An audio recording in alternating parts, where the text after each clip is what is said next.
Welcome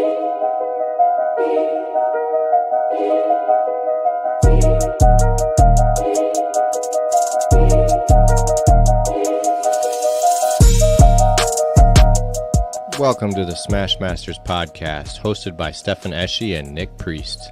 This is where we dig into the auto body collision repair field and talk quality repair methods and how the industry is always changing. Buckle up, it gonna get bumpy. Well, good afternoon. Hey, what's up, everyone? How's everyone going? Alex is first. Alex is first. What's up, Alex? We got Heart Jumper coming in. Yep. Got Hart. Tyler. Nice to see some new names. Tyler. Nice to meet you, Tyler. What's up, buddy? Just kidding. And Janelle. Nice to see you. Thanks for coming in. Mm-hmm. We got a pretty good show today. Yeah, we got some good stuff going on. Got the guy that spent a lot of time in collision, transferring over into PDR, doing some killing stuff with his shop, and we don't know anybody like that. No, absolutely not. And got a new. Well, I don't know if it's a new tool. I doubt it's a new tool. I think it's a couple of years old, but it's nonetheless a cool tool to have. Very cool, Alex. Thank you. Appreciate you, Alex. And speaking of Alex, we talking about SEMA. We've got that set up, right? Yeah. Got everything ready to come to SEMA. That's going to be fun. And hotels are booked. So we are going to be there. We arrive on Tuesday. I know the show starts Tuesday morning, but we're arriving on Tuesday. So we'll probably get over there during the day. And then we have Wednesday, Thursday, Friday. To be there, and at least 2 of those days we'll spend most of the day in the Cam Auto booth, because Charles is the man, as you all know, and the man with the plan. And we're excited to be doing some demos, to meet people, just enjoy SEMA. I mean, I went to SEMA last year. Yep, you did, and I didn't. You did not, and you have not been yet, right? Not been yet, nope. So This will be the first year for that. So that's going to be interesting. You're gonna love it. And this is a new month rolling in here, and we have some Cam Auto stuff to give away. So I think this week we're going to be posting the giveaway on the Smart Mini Lifter.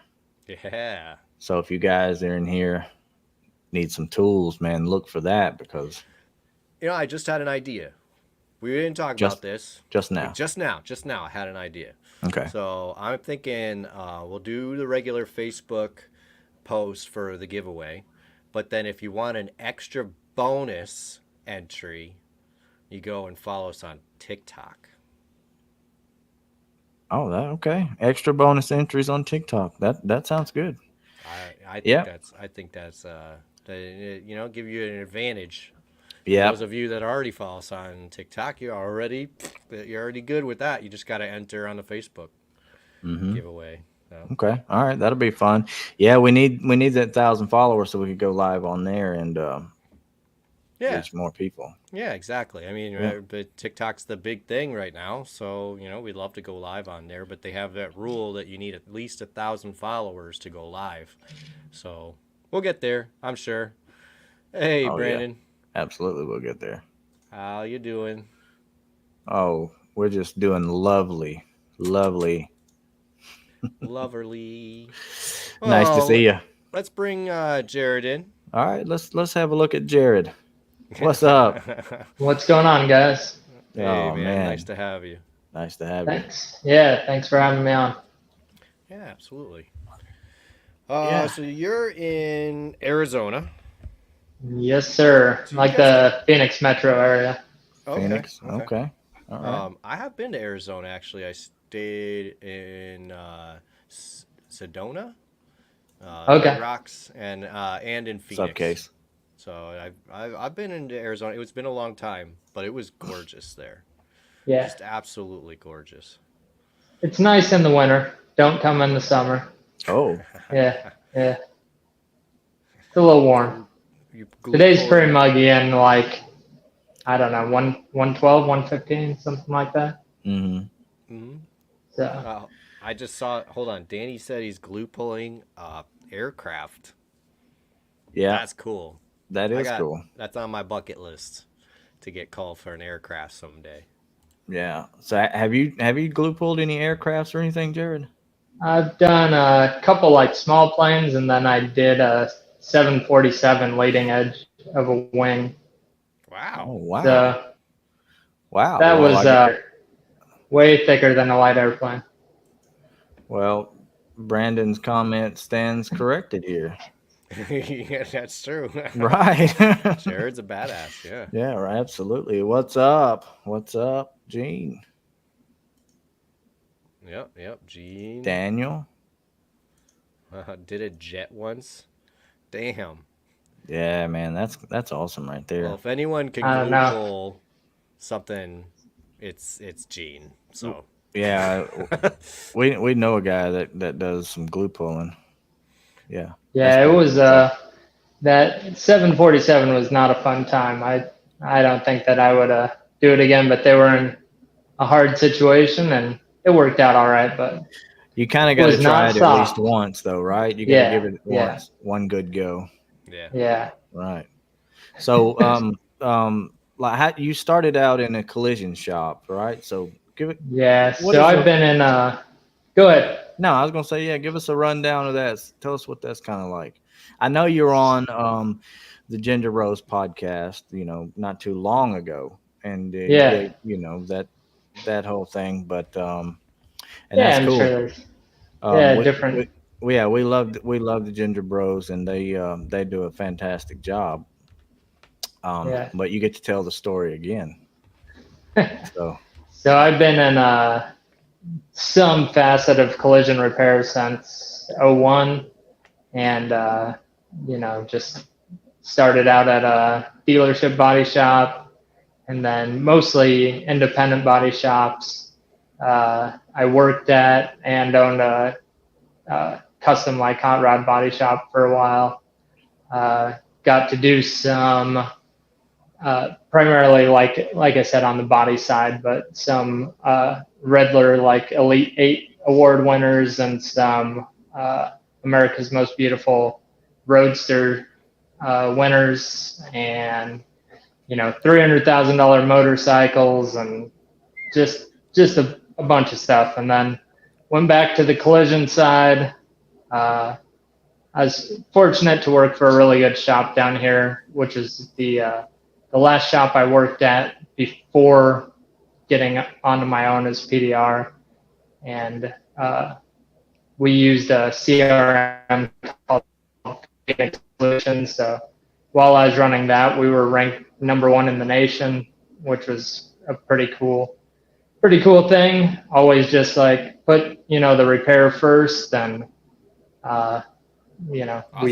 we used that shop used to be on DRPs and got out of it because there was some conflict on repairs and trying to Conflict get the best with product out. DRPs? No way. oh, man. And No way. time frames, repair processes, repair costs. And so after we got off of those programs, like I said, we were ranked pretty well in the nation. And then that shop was sold out, and I knew it was coming, and the owner and I both like talked about it, came to an understanding. I waited until it was sold and then put in my notice and went off on my own doing PDR. So I was lucky to run that and do some PDR out of that same shop. Nice. So for the people that have worked on airplanes or glue pulled or anything, Daniel asked this comment. He said he feels like the liability on repairs wouldn't be worth it. That's why I would not do it again, probably. Yeah, that's okay. So yeah, that's wanted to get people's opinions that's actually been a part of it that have been there. So Well, Yeah, I've heard there's supposed to be an FAA like technician to sign off on the repairs after they were performed, was what was explained to me. I did it for a company that remanufactures jets, like for, large companies. So it had somebody's stamp of approval after I had worked on it. Somebody who knows what they're talking about with jets, not just a PDR guy. So Yeah. Right. Well, yeah, that's kind of, I would assume that's the same kind of thing that Gene's talking about here, working with an aircraft mechanic, watching everything you did and stuff. So yep, has to have somebody else sign off on it. And that's pretty cool because I didn't think about talking about airplane glue pulling before we entered the show. So that's some pretty cool stuff. I'm always thinking about airplane glue pulling. Really? No. Oh, okay. But it does seem cool. I just to have done it. I mean, I'm into aerospace and in planes and space and all that stuff. So like that's just cool stuff.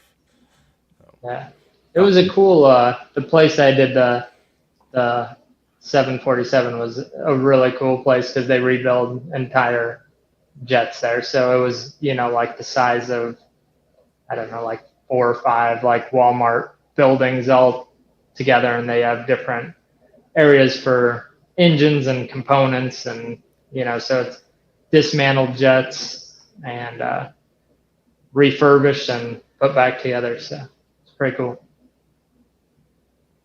All right. That's funny. Well, Jason's was in the military, so he would know something. Yeah.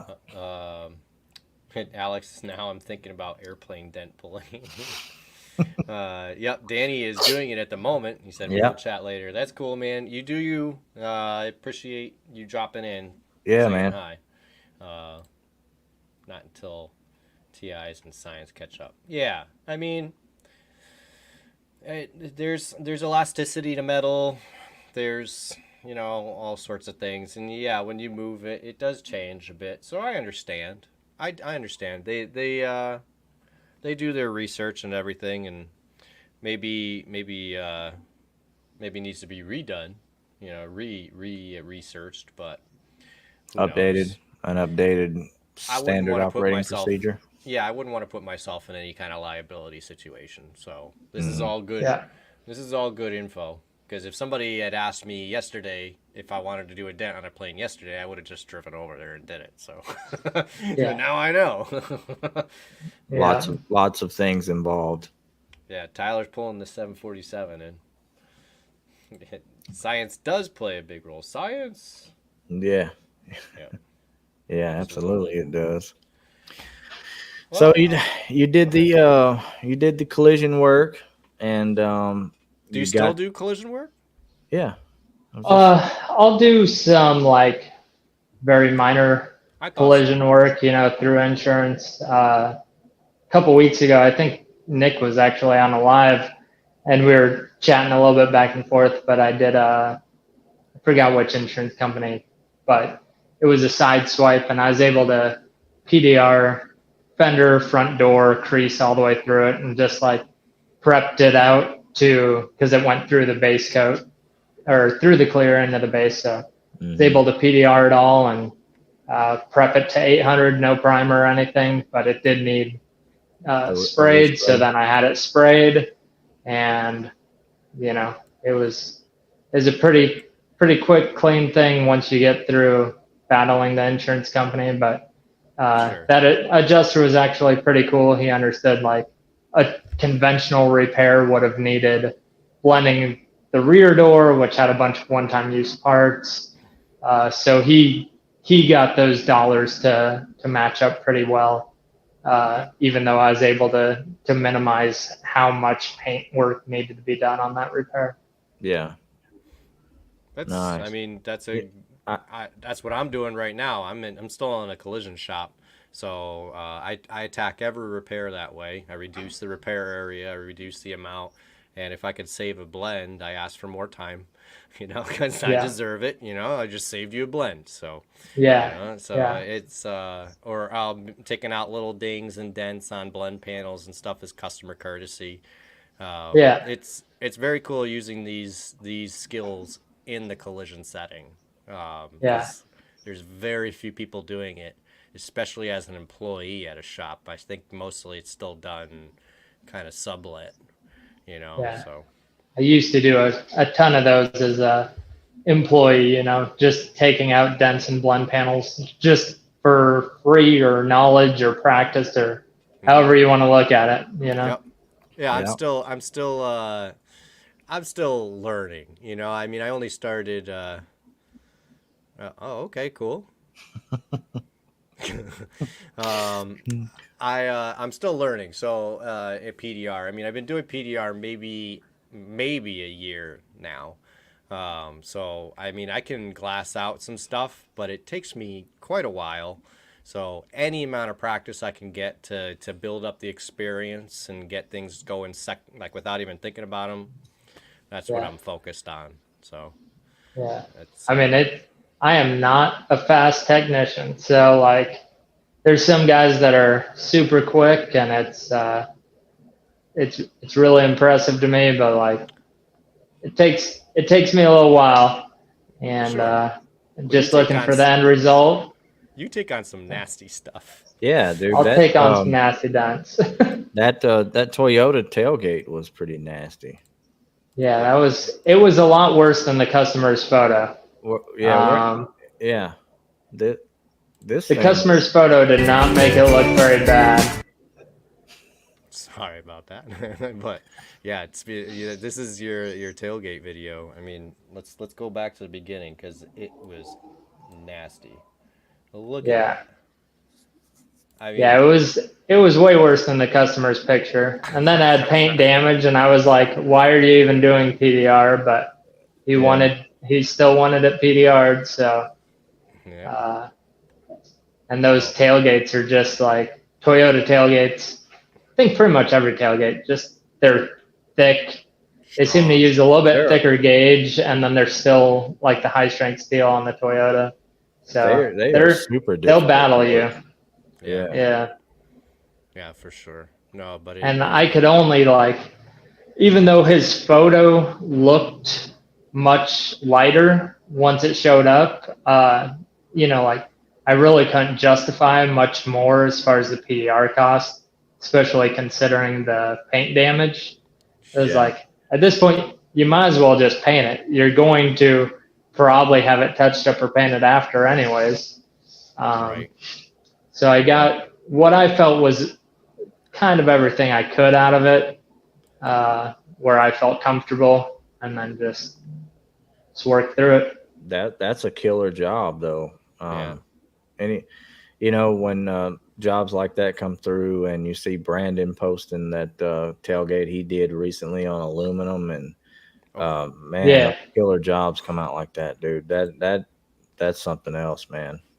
Yeah, it's inspiring. Yeah. It really is. I mean, for those of us that are starting out, it almost gives us a goal, like, so I mean, I want to do that. Like, that's what I want to do. I took a door home that was replaced from a Tiguan, and I saw that the other day. Yeah. I think you were live on it. Yeah. So I mean, I just brought that home just for fun. I wanted to see what I could do, and it's it's at the point where it's ready for filler, has been for a little bit, but of course I'm pushing myself further. I mean, I want to get as close to push to paint, or I might have dimpled it up a little bit too much already, but man, that damage was strong. So it's I'll give myself a little bit of leeway if I end up messing it up a little bit. Yeah, that thing was it was tacoed in there pretty good. Yeah, that was nice. So, I mean, you're obviously really good at PDR work and collision work. So, what is there anything that you could like Stefan said, he dimpled it up a little bit, or if there's young people here starting PDR, is there any kind of like small kind of guidance or anything you can small talk somebody through just to help them along, maybe? I'll start with I'm right at 4 years into just like PDR, and being honest with you guys, like I'll still have days or a whole week where it's like I don't even know if I did the right thing. Like I feel like I just suck at PDR sometimes. And it's like you have a bad day or a bad dent and then another one, and you just keep pushing through. So I think that's one thing is like persistence. Like you're going to have bad days. You're going to have bad dents. Push through them, keep trying to learn off of them. And then as far as, trying to make repairs a little bit better, really like utilizing some softer tips, not going to metal, or at least not going to sharp metal tips early in a repair. You can even use like a broad metal, whether it's like a dolly tip or a spoon tip or something like that, where it's broad and it's going to pick up all of the orange peel consistently. You can use that before you go to a sharp, but trying to stay to rubber, plastic, or a very broad metal tip all the way until close to the end, so you don't chew things up. Yeah.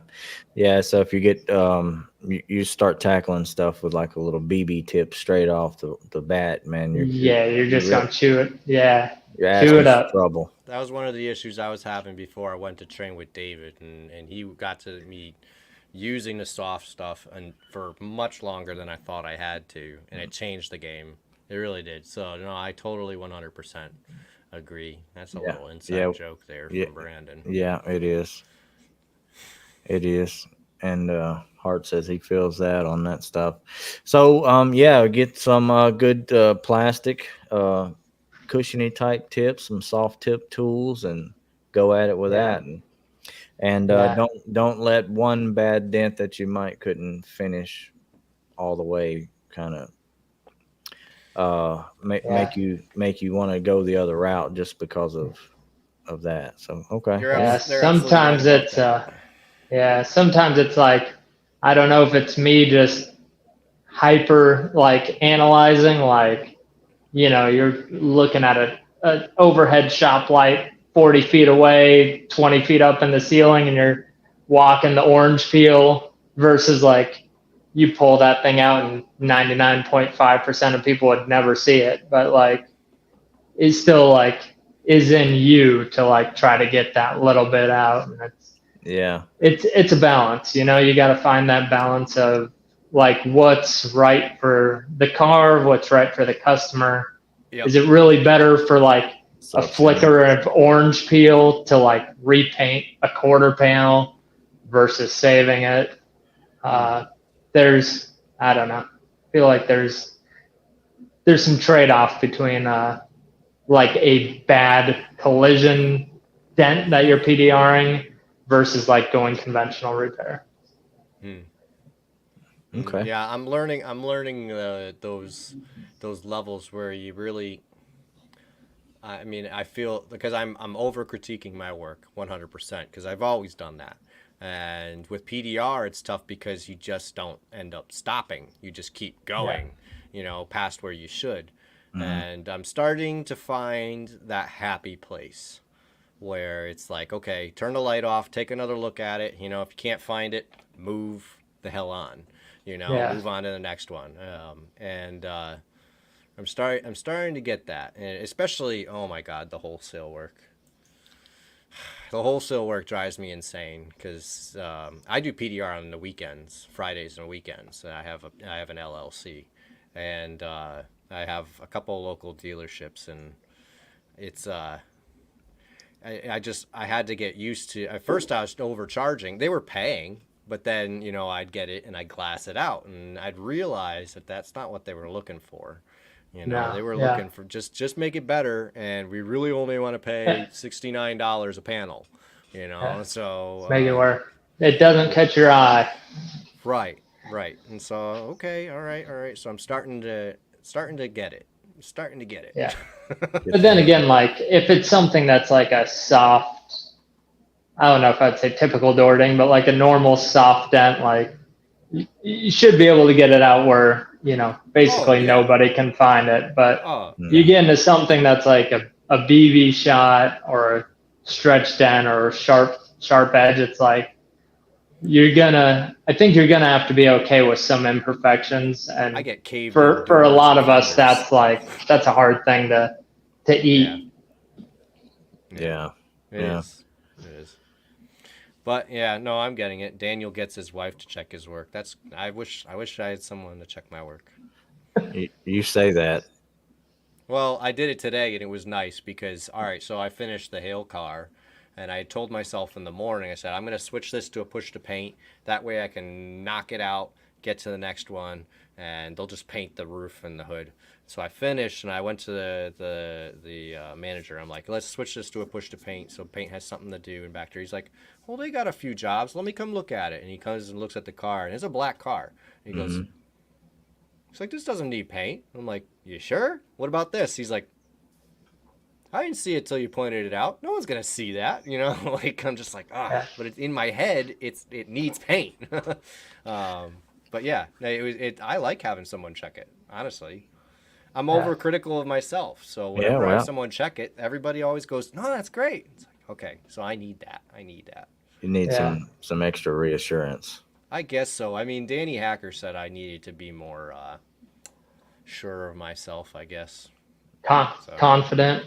I guess that's what it is. He even called out, and he only spent 4 days with me in Oklahoma. So. Yeah, and I could really see that too while we were there, pushing and stuff. I mean, I get it. I use it a little bit to push myself, So if I'm overly critical of myself, that pushes me to get better and better instead of getting lazy and being okay with whatever. Yeah. So, I have to make it so it's not unhealthy, though.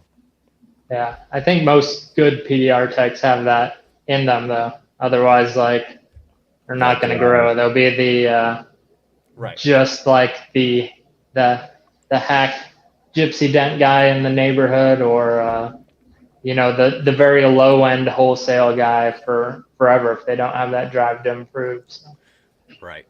We've got some of those. Oh, look at this guy staying up all night. Right.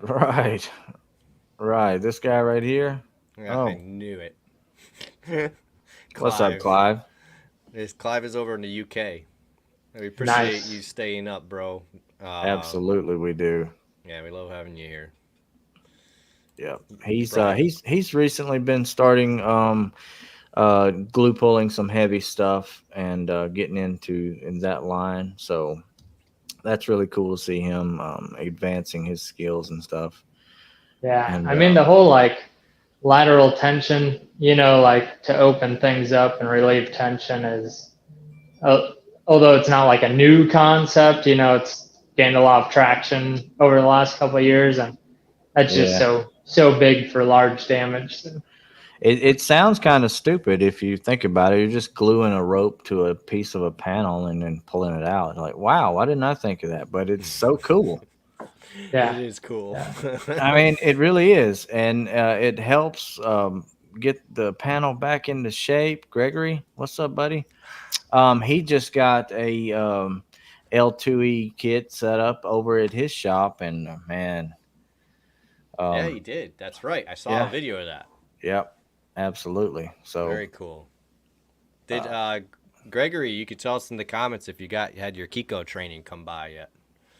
Probably not. It takes a while to schedule those. Yeah, I don't know if Clive's had Kiko training where he's at or not, or how he's where his latest stuff is. But from what I've seen, in the past, he was coming along pretty good with it. So nice. I haven't seen anything. I guess my algorithm's not showing me his stuff anymore. I guess. What's happening? Hey, Chad. Yeah. So September 10th. That's awesome. That's awesome. I actually have a question. So, when you were doing collision work full time, did you do any glue pulling back then? Yeah. Yep. Okay. Yeah, I've been doing glue pulling for I don't know, 10 years or so. Wow. Down with the Worth tabs. Yeah, I had Worth stuff, and when Cam Auto was first available in the US, I have a monster Cam Auto bridge that I'm sure he hasn't sold in many years. That's like 1/4 inch thick bridge. UK. That is, yeah, it's a interesting setup. But yeah, I've been doing glue pulling even on frame racks for 10 years or more. Nice. OG. Yeah, the That's OG. awesome. I mean, that around those times, I mean, I was doing body work then, but everybody said, "Oh, that stuff doesn't stick." You know, it just didn't Yeah. even get demoed. Nothing. Nothing. Yeah. I mean, Snap-on had the set that you could buy on their truck for a little while, and you I know, bought it. yeah, you could get it, you could use it, but it just wasn't out there on what it was really, you know, for, I guess. Man, I guess it's been like almost 15 years. It's 2010. Yeah. I was thinking when I got my first glue pull stuff was 2010. Yeah. Chad, I've been seeing your videos. Keep it up, bro. It's very, very awesome to see. Yeah, yep, it is. I mean, in 26 years in the collision industry, and you're trying something new. That's It's almost unheard of. I mean, you're in the minority, and you're Right. in the smarter minority, and we were trying to bring more people over to the light side, you know? Absolutely. Do some glue pulling, figure out how to use the light instead of your hands, you know? And then if you use your hands afterwards, that's fine, you know? Just cut down on your work and speed your stuff along. And that you used to work with Chad. Oh, cool. I'm sure Daniel had a part in coaching him to go to the glue pulling. Probably. That's cool though, nonetheless. Though. Yeah. I mean, I think, you know, as manufacturers keep pushing glue pulling versus welding, and like I said, it's been a little bit since I've been out of the collision side, but last I knew, like Fiat Chrysler didn't want, you know, stud weld hot repairs on pretty much any body panel.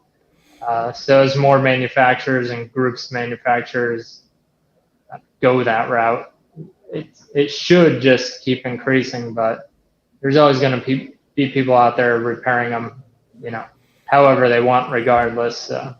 Almost every day I get a comment on at least one of my videos that has some glue pulling on it. Oh, you just wasted all that time messing around with that glue. I could have had that in glaze and blah, blah, blah. I'm like, you just watched a 30-second video and you think you know how long it took me to glue pull? Like, it's just, they're just telling me that they haven't used it, or they used it once, didn't work, and they decided it's just crap. And doesn't know the benefits about it. Like, you know, going back to the Snap-on mini lifter and their glue. I mean, you're taking it to a collision shop, and collision guys usually have big panels to repair. And you've got this little bitty tab and this little bitty lifter, and people are automatically going, now, we can't use that. I don't know what to do with that. So it's only recently, I guess, just started taking off. I mean, I started glue pulling in 2018, and there still wasn't really the stuff that's out there today. And GM doesn't either. Yeah, he said GM. He said Chrysler GM. Yeah. But Chad, I don't know. I didn't mean to stop you mid-sentence there, Nick. I didn't. No. Go ahead. So I post as You Break I Fix on TikTok, Instagram, Facebook, YouTube. You Break I Fix 47. Nick posts as Collision Tech _Nick. I don't know if you have a YouTube though. I do, but I really don't post anything on YouTube. Yeah, and you're very rarely a better repair. A better repair, AZ. Yeah. Okay. But yeah, Instagram or Facebook are both A better repair. It's all about short videos now, Chad. So that's my TikTok's my main platform. Facebook for some reason gave me like 40,000 followers. I put no effort into Facebook, but I'll take it, you know. But once in a while I'll post to YouTube. But their shorts program is horrible. Their audios are horrible. The editing is horrible, and they only allow 60 seconds. So none of my videos fit. Somebody's got a fire near them. Yep. That'd be me. Uh, Seem to hear a fire truck at least once a day over here. We fix fire trucks at my shop, so I hear them all day, every day. really? Nice. Yeah, they do heavy duty on the other side of my shop. So Well, Clive, he's been in 26 years, and he's just starting also. So he says we're helping push things over in that direction here. So that's awesome, man. We love it. Yeah. No, And, it's definitely the future. Yeah, and Case, brings up a good point. Talking about glue pulling looks easier than it is, so uh, it's definitely something that you have to work at. Well, For sure. I mean, going back to those What's up, Corey? comments that I get all the time are the people that tell me I'm wasting my time with glue and they could have it in mud and blah, blah, blah. It's really hard to take such a negative comment and try and not be negative back. But I mean, really, I'm trying to take these people and convert them, So it's like, well, it really didn't take me that long. And if you follow along, you'll see some more videos, evidence of that fact. I hope you don't leave. Something to that effect, and usually I get zero response, but I'm trying to bring it out to the world, and it's not like I'm making money on the social media videos to the point where it offsets my work. I have to produce work at work, so if I'm using glue pulling, clearly it's producing, otherwise I wouldn't have my job. Well, hopefully you've probably converted some of the people in your shop or even former shops into some glue pulling too, which, same thing when I was in there every once in a while. There's stuff you can get hammer and dolly behind, but when it's like a cab corner or something and they don't want to throw studs on it, they're like, can you help me glue pull this? And, takes 30 minutes and it's roughed out, and then they're excited right then, and most people usually give up on it. So you have to be consistent of like going to that first and getting familiarized with it. It's the lateral tension that I've seen. Every time I've shown somebody a lateral tension, they converted, or at least they started messing with glue. Yeah. I mean, it's just taking something that's massive, and I'm like, look, we'll put a little lateral tension and a little pressure, and it'll just go boom, and it will be mostly gone. And they're like, yeah, right. I'm like, no, I'm serious. And show them, and that's the easiest way for me to convert them. And take a 12-hour dent down to a 30-minute dent. Yep, and like Shane says, he quite a few body shops into glue pulling, helping them work big damage and stuff. Really, it just comes down to they want to know like what is the real life glue and stuff that we're using. Can we get down to what I actually need? And lots of times people will just go for it. They just want a little bit, and then they can learn, as they go. And I've run into that a few times myself, because outside looking in the PDR community, and you go to this place and you're like, oh, well, there's this glue and that glue, and there's 30 different, colors with this, that, and the other. And you're like, well, I don't know what to buy. I don't know what does what. Yep. So that's confusing to a lot of people. And,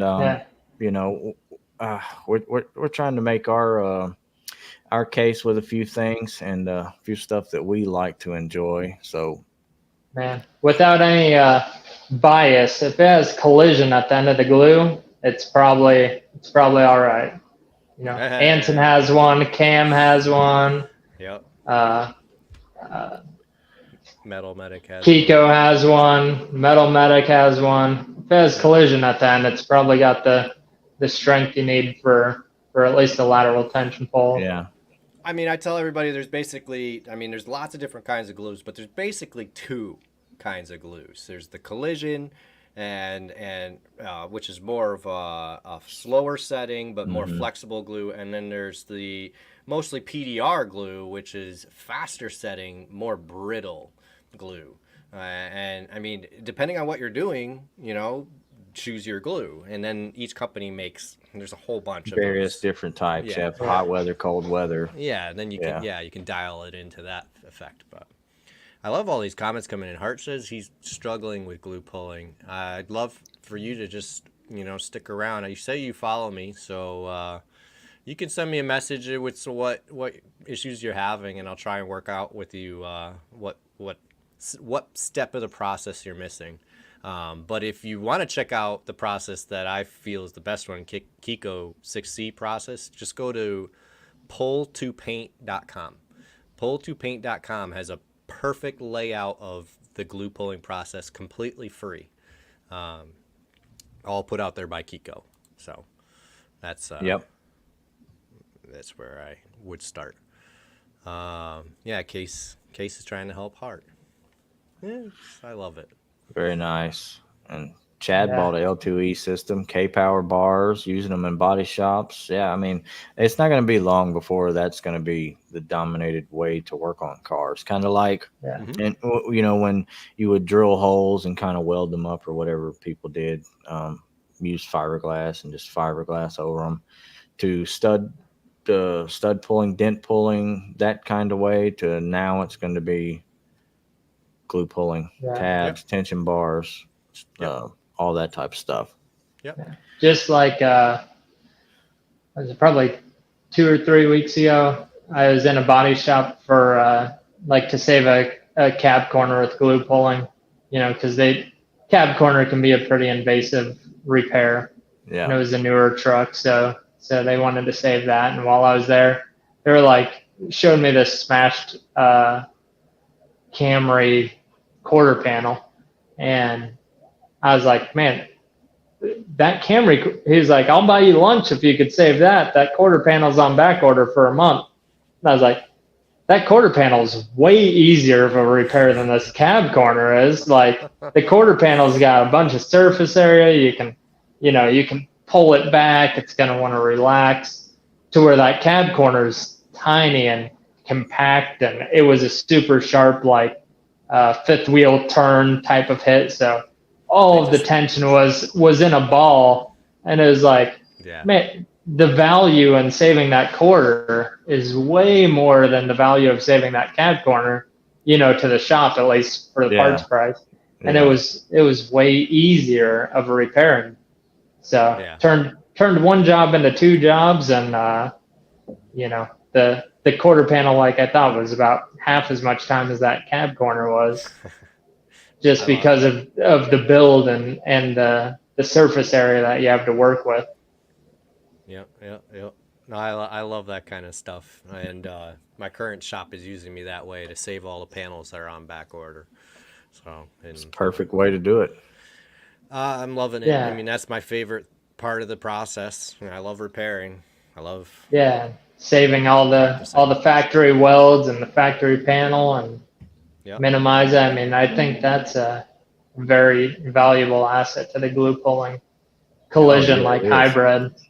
You do need to know what you're doing. If you got one of those lower, your lower seam is a bonded seam, and if you're pulling on it and that bond breaks, you got to change the quarter now. You just have to. Yeah. So, I mean, there are rules to this kind of stuff, but as long as you know that ahead of time, you can use the proper tools to make sure that bond seal doesn't break. Give it some pressure outwards as you're working it, so you're not just yanking the skin off the outer wheelhouse. So there's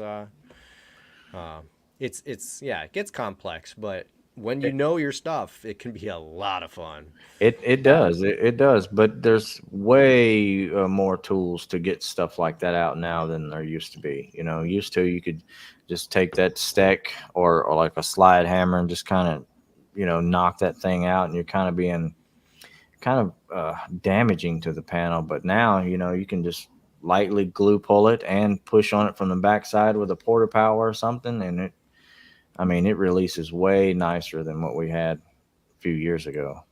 That's worth way more than lunch. You got that right. Yeah. Right. My skills are worth more than pizza.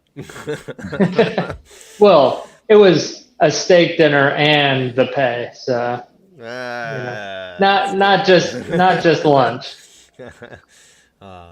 Joel, I'm glad you're here, man. 3 years in the collision industry. We started the show for people just like you.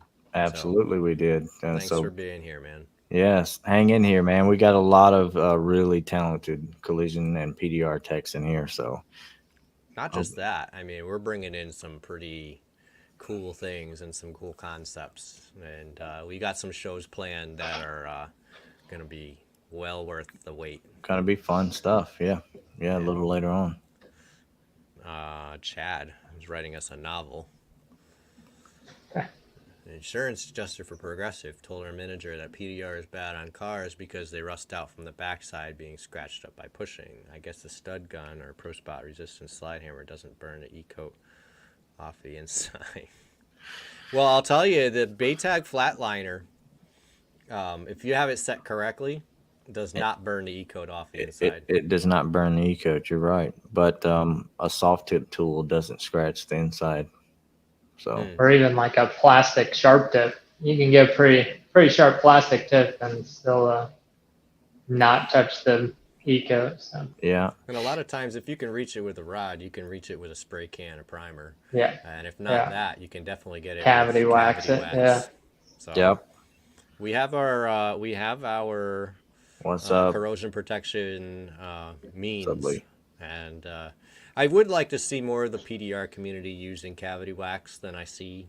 I mean, all I see is a social media, but I mean, I share it when I use it, so Yeah, it's an important part of the process. I mean, we are scratching the paint off Yeah. the backside, so yep. That's and that just like collision work and glue pulling isn't evolving. We've got all these new PDR tools now that help with that are coming out. So just because you think, oh, that's a new this, nobody needs that. That's what this stuff is for, to correct some of those scratching problems and things.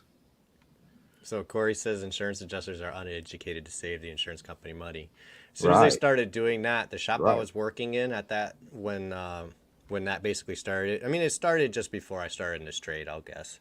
But we still had a bunch of insurance adjusters that knew some stuff that hadn't retired yet.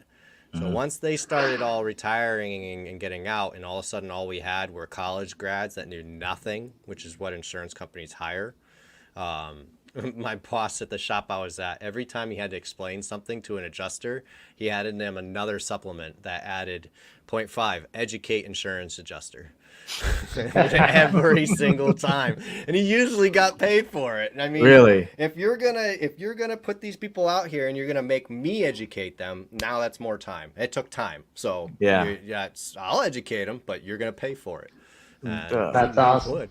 Yeah, so people you add could that use to that. your supplements. Yeah, we're gonna add that to some supplements this week. Yeah, Hell yeah. good for him. Yeah, Yeah, nice. I mean, I will say he had only 2 DRPs, and they were like the easiest ones to use. And he had like 20 some odd manufacturer certifications. That was obviously where he went with his thing. Notice you had a Baytag Yeah. flatliner.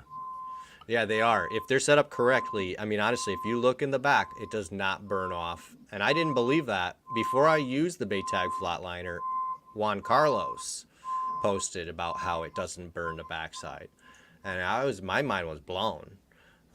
So I made sure to look up the exact settings I should be using on that before I started using it. Because you can set the settings to a point where it does burn the backside. Yeah, yeah. But if you have it set up correctly, it's nice. Yeah, that's cool. 0.5 for educating the adjuster. Hell yeah. All day, all day. If you're going to pass that off on me, you're going to pay for it. Right, right. So we have a little bit of time left. You have a tool that you made. You want to talk about that for a second and Be let good people for our know? tool review section. yeah, Right. sure. So I mean, I just make like a flat bar. It's pretty basic. I feel like people will ask me about it, and the magic's always in the technician. It's not in the tool. Mm-hmm. But yeah, so there's a couple pictures. I've got a couple here too. But so I do a 20-inch and a 30-inch flat bar. They're stainless, TIG welded, just kind of set up to help with going down windows, doing door body lines. That's a picture of a Challenger, which a lot of times those suck. So this kind of has a curve to to get into a Challenger body line or a TIG 1 body line without having to pull anything apart. And then just doing like reverse pushing like that photo. So I'll throw like a rubber ball on the one end, and then you're grabbing the other end and pulling out towards you, where you wouldn't have a leverage point otherwise. So you're leveraging from further away from you and then pulling towards. So that works good for like taillight pockets towards a headlight opening, or like lower bedside, stuff like that, where, you know, getting a leverage point for PDR or roughing out for a collision repair is kind of tricky. So. Yeah. So Corey's using it right now. I've been using it, and Hart wants to know when those things are for sale. Those are up and ready now, right? Yeah. So my website's just abetterrepair.com, and they're up on there, ready to ship out. All right.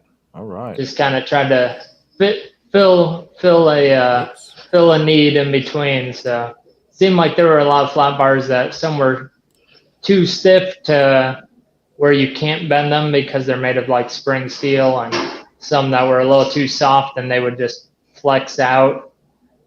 So just tried to make something that was quick to set up, doesn't take a ton of time, and then still has the power that you need to get in and push out a dent. Okay. All right. So Shane is asking, is it bendable if you wanted to? I mean, obviously you could bend so it. It is, because they're bent. They're bent when you make them, when I make them. But I usually say that I bow them. So if I need some more clearance, like to clear a window frame or something, I'll put the one end down where it's vertical, and I'll use my body weight to put a little bit of extra bow into it. So it's not like a hard bend. With that said, though, I also have people who have had them for 3 or 4 years and haven't bent it once, you know, so it's already kind of pre-bent to where it's a pretty usable shape. But if you have to bend it, bend it. I mean, it's a tool, you know, it's there to make you money, and that's what it's there for. Sure. I think Jim Mitchell, when he had one to sample, he ran it over with a dually and put it through some torture tests, and he's like, I can't break it, so it's good to go. Yeah, Gregory's gonna should be fine. Gregory said he's gonna go try it out. This week? So yeah. Cool. Make sure you go and give that thing a go, man. I've got one, and it's a super nice.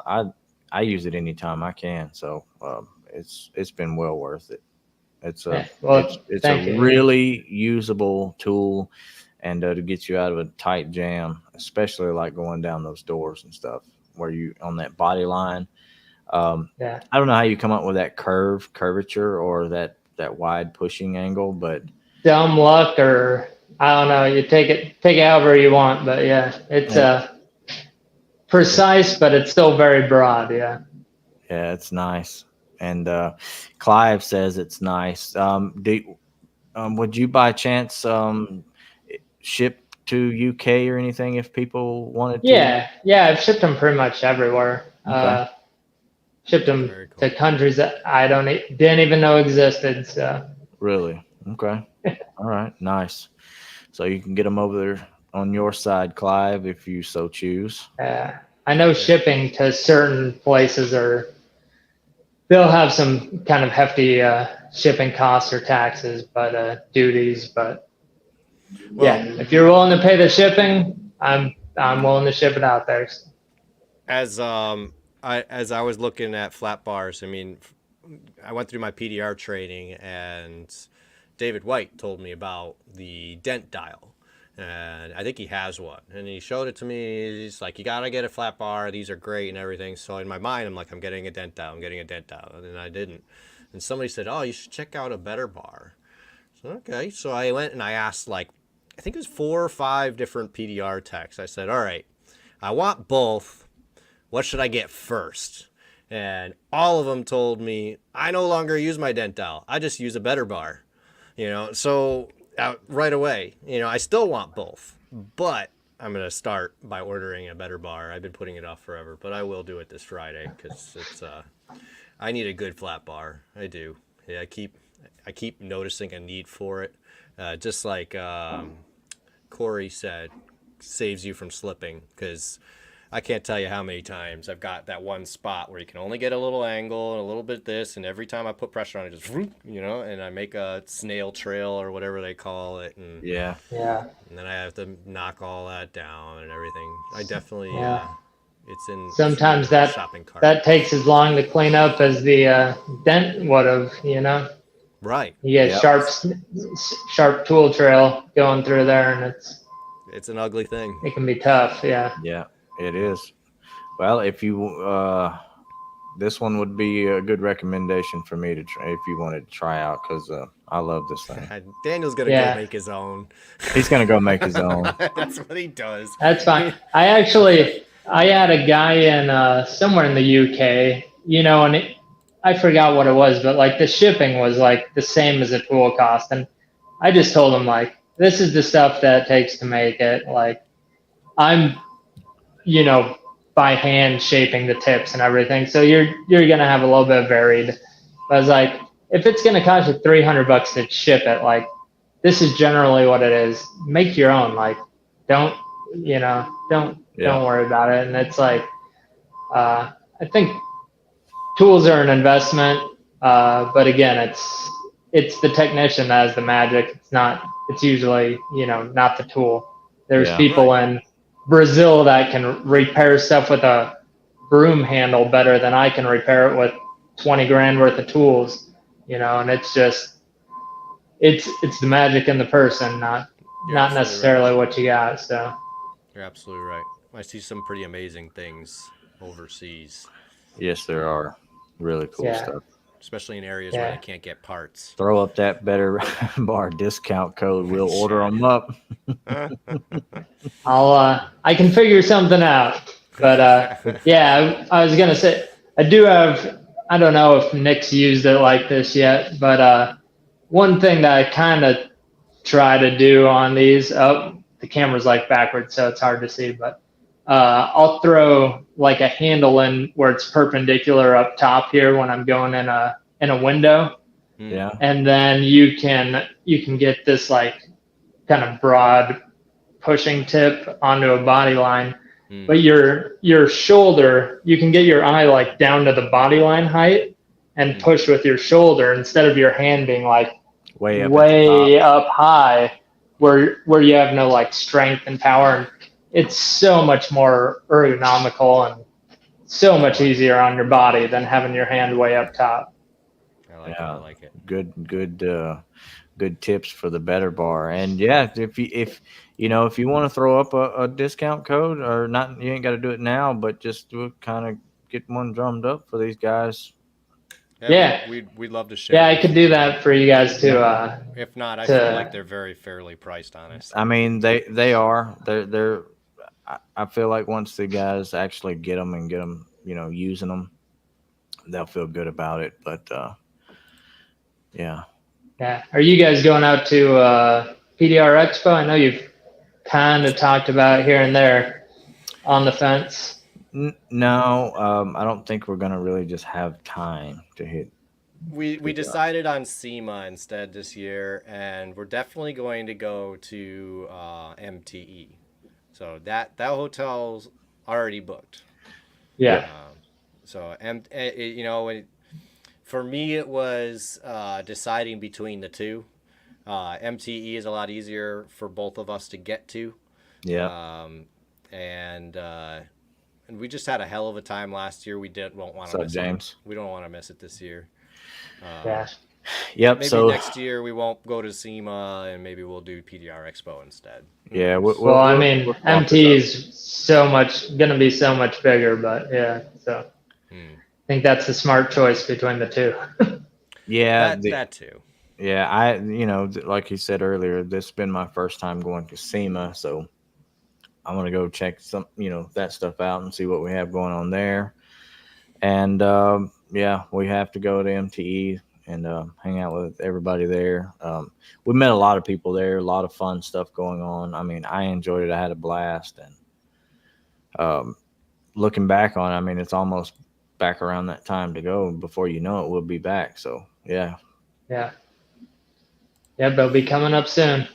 You plan on being at MTE any? Yeah, or I'll be out there. Yep. Okay. Not SEMA. I think I'm gonna do Den Expo and then MT. Okay.